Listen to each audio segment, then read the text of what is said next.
તો હવે વાત મહાસંગ્રામના ટોપ 9 સમાચારોની।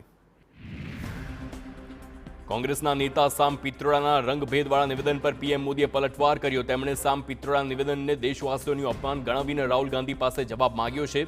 રંગના આધારે ઓળખ કરવી એ દેશના લોકોનું અપમાન છે। જેની ચામડીનો રંગ કાળો છે તેઓ આફ્રિકાના રંગના આધારે તેમણે મોટી ગાળો આપી છે। રંગને જોઈએ તો તેઓ રાષ્ટ્રપતિ દ્રૌપદી મુર્મુને હરાવવા લાગ્યા હતા।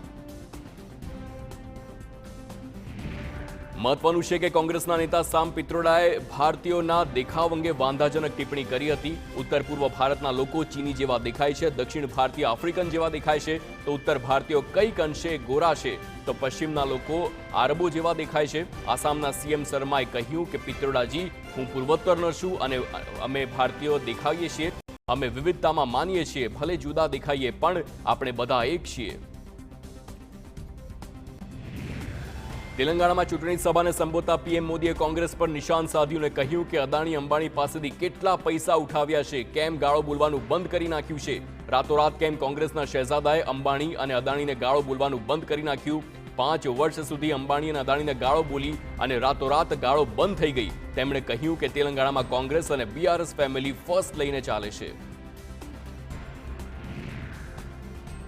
અમેઠીથી ભાજપના ઉમેદવાર સ્મૃતિ ઈરાનીએ ફરી રાહુલ ગાંધી પર પ્રહાર કર્યા। સ્મૃતિ ઈરાનીએ કહ્યું છે કે અત્યાર સુધીમાં હું કોંગ્રેસના નેતા રાહુલ ગાંધી સામે જ ચૂંટણી લડતી હતી, પરંતુ હવે પાકિસ્તાનના એક નેતાએ કહ્યું કે સ્મૃતિ ઈરાનીને હરાવવી જોઈએ। પાકિસ્તાનના એક નેતા અમેઠીની ચૂંટણીમાં રસ લઈ રહ્યા છે। મારે પૂછવું છે કે રાહુલજીના પાકિસ્તાન સાથેના સંબંધો શું કહેવાય। ઉત્તર પ્રદેશની 2 હાઈ પ્રોફાઇલ બેઠકો અમેઠી અને રાયબરેલીમાં 20 મેના રોજ 5 તબક્કામાં મતદાન થવા જઈ રહ્યું છે। રાયબરેલી બેઠકથી રાહુલ ગાંધી મેદાનમાં છે, ત્યારે કોંગ્રેસના મહાસચિવ પ્રિયંકા ગાંધીએ રાયબરેલીમાં જનસભાને સંબોધતા મોદી સરકાર પર પ્રહાર કર્યા અને કહ્યું કે પીએમ મોદી મારા ભાઈને શહેજાદા કહે છે, પરંતુ વડાપ્રધાન મોદી તો ખુદ શહેનશાહ છે। ભાજપના શાસનમાં મોંઘવારી વધી છે। પશ્ચિમ બંગાળના સીએમ મમતા બેનર્જીએ દાવો કર્યો છે કે ત્રીજા તબક્કા દરમિયાન યુપીમાં લઘુમતીના મતદાન કરતા અટકાવવામાં આવ્યા હતા। મમતા બેનર્જીએ કહ્યું કે દેશમાં આદર્શ આચારસંહિતા બદલીને મોદી આચારસંહિતા કરવામાં આવી છે।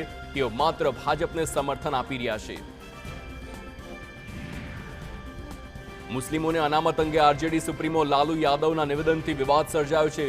વિવાદ વધતા હવે લાલુ યાદવે યુ ટર્ન માર્યો। તેમણે કહ્યું કે મેં ધર્મ નહીં પણ પછાત હોવાના કારણે ભલામણ કરી છે। આ અનામત પછાતપણાના આધારે હોવી જોઈએ, ધર્મના આધારે નહીં। લાલુએ કહ્યું કે હું એકમાત્ર વ્યક્તિ છું જેણે મંડળ પંચની ભલામણો લાગુ કરી હતી। મહારાષ્ટ્રના પૂર્વ સીએમ ઉદ્ધવ ઠાકરેએ કહ્યું કે ભારતીય બંધારણ ભાજપ માટે બોજ સમાન છે, એટલે તેઓ બંધારણ બદલવા માગે છે। તેમને 400થી વધુ સીટો જોઈએ છે, જેથી તેઓ આંબેડકર દ્વારા લખાયેલા બંધારણને બદલી શકે। તો બીજી તરફ સીએમ શિંદે ઇન્ડી ગઠબંધન પર નિશાન સાધતા કહ્યું કે આ સમયે આખો દેશ અમારી સાથે છે, પરંતુ ઇન્ડિયા ગઠબંધન પાકિસ્તાન સાથે છે, પાકિસ્તાનની ભાષા બોલવા લાગ્યું છે। લોકસભા ચૂંટણી બસપા સુપ્રીમો માયાવતીએ પોતાના ભત્રીજા આકાશ આનંદ સામે મોટી કાર્યવાહી કરી છે। માયાવતીએ આકાશ આનંદને પાર્ટીના રાષ્ટ્રીય સંયોજક અને ઉત્તરાધિકારી પદ પરથી હટાવી દીધા છે।